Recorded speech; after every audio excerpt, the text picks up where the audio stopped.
নমস্কার, অক্ষয় প্রতুল অকপর নিউজে আপনাদের স্বাগত। সম্প্রতি গত 23শে ফেব্রুয়ারি সলিল চৌধুরী জন্মশতবর্ষ উদযাপন কমিটি চাকদহ কল্যাণী ব্লকের যৌথ উদ্যোগে শিমুরালী শচীনন্দন কলেজ অব এডুকেশনে সেমিনারে অডিটোরিয়ামে সেমিনার সহ অন্যান্য অনুষ্ঠান দেখতে থাকুন অসাধারণ জ্বালাময়ী আবৃত্তি রতন ভট্টাচার্যের কণ্ঠে।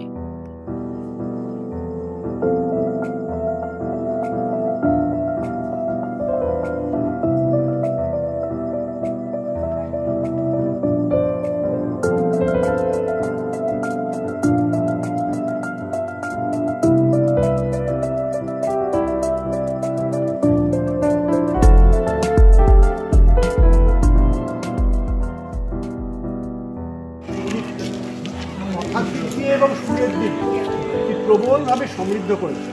তিনি যদি পাশ্চাত্য মেলোডির সঙ্গে ভারতীয় রাগ সঙ্গীতকে মিশিয়ে দিয়ে একটা নতুন সঙ্গীত তৈরি করেছেন, এ বিষয়ে অনেক সময় আমরা অনবহিত থাকি। আমরা শুধু তার সুরের জনপ্রিয়তায় মুগ্ধ হই। এখানে আমরা আলোচনা করলাম একটি বিশেষ রাজনৈতিক দর্শনের থেকে প্রভাবিত হয়ে তিনি এই বিপরীতের সমন্বয়কে আয়ত্ত করেন। কথাগুলো খুব ভারী ভারী, কিন্তু আসলে তার গান শুনলেই বোঝা যাবে। এই যে আমরা ভাবছিলাম যে সোজা পথের ধাঁধায় আমি অনেক ধেড়েছি, কিংবা সাত ভাই চম্পা জাগরে জাগো, কিংবা এই যে কথার এই গানটাই যখন হচ্ছিল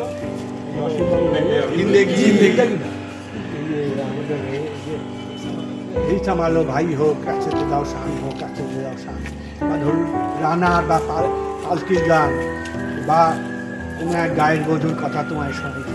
এগুলো এক ধরনের জাতীয় ব্যালাডের দিকে যাওয়ার চেষ্টা। এটা পল এলুয়ার, লুই আরাগা, ক্রিস্টেন জারা, এরা ল্যাটিন আমেরিকা করেছেন।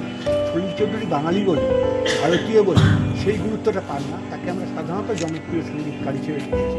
কিন্তু এখন আমাদের ভাবা উচিত যে তিনি রবীন্দ্রনাথের পরে আমাদের সবচেয়ে গুরুত্বপূর্ণ দার্শনিক সঙ্গীত। আমরা কি পেলাম আমরা নিজেরাই উপলব্ধি করতে পারছি। আসলে দান্দিকতার যে অনিবার্যতা, সেই দান্দিকতার অনিবার্যতার বিশ্লেষণের মধ্যে দিয়ে যদি আমরা শরীরকে সত্যিকারের অনুধাবন এবং অধ্যয়ন এবং তার গভীরে প্রবেশ করার প্রয়াস চালাই, তাহলে আমাদের দরকার সঞ্জয় মুখোপাধ্যায়। তিনি আমাদের কাছে এলেন, আমরা অভিভূত। আমরা কতটা সমৃদ্ধ হলাম, কতটা নিতে পারলাম আমরা জানি না।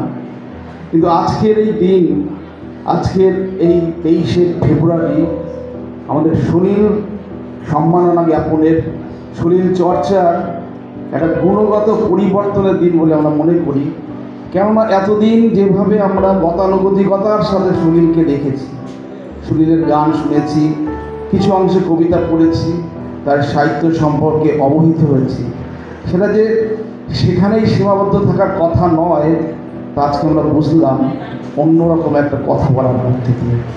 আমরা প্রত্যেকে, আমাদের সকলের পক্ষ থেকে, কল্যাণী ব্লক চাকদার পক্ষ থেকে অধ্যাপক সঞ্জয় মুখোপাধ্যায়কে আমরা কৃতজ্ঞতা ধন্যবাদ জানাচ্ছি। আর আমরা সম্ভবত এই প্রতিশ্রুতিও দিতে পারি, তিনি যেটা বললেন অতুল প্রসাদ সেন, রবীন্দ্রনাথ এবং নজরুলের পর আমাদের বাংলা তথা ভারতবর্ষের অন্যতম প্রধান গায়ক, সুরকার, গীতিকার, মিউজিক অ্যারেঞ্জার, যেভাবেই আমরা অভিহিত করি না কেন, সলিল চৌধুরী তার অধ্যাপক বালদত্ত যে কথা বলেছেন, পুজো নয়, তাকে আমাদের প্রতিদিনের অধ্যয়নের মধ্যে দিয়ে, চর্চার মধ্যে দিয়ে যদি আমাদের জীবনবোধকে আমরা তৈরি করতে চাই, জীবনের মূল্যবোধকে যদি শানিত করতে চাই, আমাদের চিন্তা চেতনার মধ্যে দিয়ে যথার্থ অর্থেই আমরা বিশ্লেষণ করতে চাই, তাহলে আমাদের চিন্তার মননে, আমাদের প্রতিদিনকার জীবনযাপনে সলিলকে আমাদের ভীষণ দরকার। আমরা মনে করি আজকে তার পাথেও আমরা অনেকটাই পেয়ে গেলাম। আমরা অভিভূত। আমরা আবার কৃতজ্ঞতা জানাচ্ছি সঞ্জয় মুখোপাধ্যায়কে।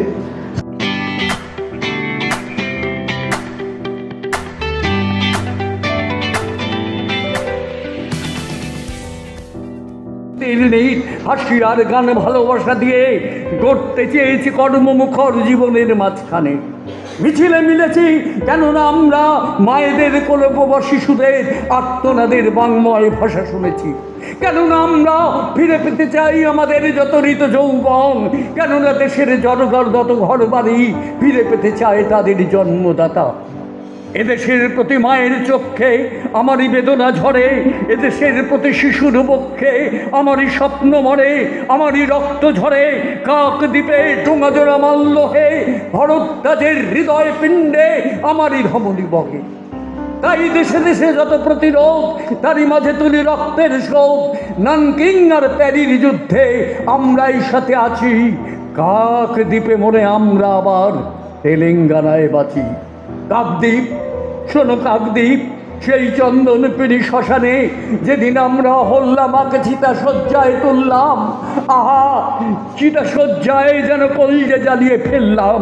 কত ভাষা ছিল প্রাণের ছন্দে, জীবনের গীতিলাস্যে, কত আশা ছিল ভ্রূণের স্বপ্নে, শিশুদের কলহাস্যে। একটু কুখে ছোট বেড়া ঘেরা গণ্ডির বাধাহারা, একটুকু ঘরে সকল ঘরে আনন্দ দিয়ে ভরা, সকলের ভরা খামারে নিজের অন্নটা খুঁজে পাওয়া, সকল মায়ের চোখ দিয়ে নিজ বাছাটির পানে চাওয়া।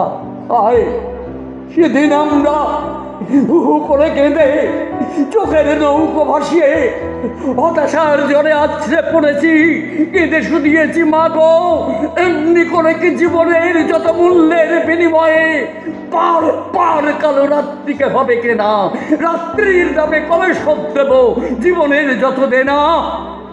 সেদিন রাত্রে সারা কাকদ্বীপে হরতাল হয়েছিল, সেদিন রাত্রে সারা কাকদ্বীপে হরতাল হয়েছিল। সেদিন আকাশে জল ভরা মেঘ বৃষ্টির বেদনাকে বুকে চেপে ধরে থমকে দাঁড়িয়েছিল। এই পৃথিবীর আলোবাসের অধিকার পেয়ে পাইনি যে শিশু জন্মের ছাড়পত্র, তারই দাবি নিয়ে সারা কাকদ্বীপে কোনো গাছে কোনো কুড়িরা ফোটেনি, কোনো অঙ্কুর মাথাও তোলেনি। প্রজাপতি যত আরো একদিন গুটি পোকা হয়েছিল, সেদিন রাত্রে সারা কাকদ্বীপে হরতাল হয়েছিল। সেদিন রাত্রে সারা কাকদ্বীপে হরতাল হয়েছিল। তাই গ্রামনগর মাঠপথার বন্দরে তৈরি হও, গ্রামনগর মাঠপথার বন্দরে তৈরি হও। কার ঘরে জলেনি দ্বীপ চির আধার তৈরি হও, কার বছর জটেনি দুধ শুকনো মুখ তৈরি হও। ঘরে ঘরে ডাক পাঠাই তৈরি হও, ছোট মাধব মাঠে কিষান করে মজুর নৌজওয়ান তৈরি হও। এই মিছিল সব হারার সব পাওয়ার, তাই মিছিল প্রতিবার যশোদামার রক্তবীর। এই মিছিল শিশুহারা মাতা পিতার অভিশাপে, এই মিছিল স্বামীহারা অনাথিনীর চোখের জল। এই মিছিল এই মিছিল সব হারার সব পাওয়ার, তাই মিছিল মিছিলে মিছিলে হও শামিল, মিছিলে মিছিলে হও শামিল, মিছিলে মিছিলে হও শামিল।